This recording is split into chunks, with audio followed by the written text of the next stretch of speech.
अस्सलाम वालेकुम nursery class. प्यारे बच्चों, आज हम उर्दू का एक नया लफ्ज़ पढ़ेंगे जिसका नाम है काफ क। आइए सब बच्चे मिलके मेरे साथ इसकी रीडिंग करें। काफ क कुर्सी, काफ क केला, काफ क कार। एक दफ़ा दोबारा से पढ़ें। काफ क कुर्सी, काफ क केला, काफ क कार। आइए प्यारे बच्चों, अब मैं आपको लिखना सिखाती हूँ।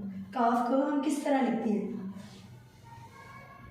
दरमियान वाली दो लाइनों के ऊपर आपने पहले बे बनाना है, जो कि हम लोग पहले से लिखना सीख चुके हैं। इसके बाद ऊपर वाली टू लाइन्स के ऊपर इसकी कशिश बनानी है। ये बन गया काफ, और इसकी छोटी शक्ल उर्दू का ब आपने दरमियान वाली दो लाइनों में बनाया, और ऊपर वाली दो लाइनों के अंदर क की कशिश, ये बन गया काफ क। इसी तरह आपने प्यारे बच्चों इसकी रीडिंग याद करनी है और काफ क को लिखना है। अल्लाह हाफिज़।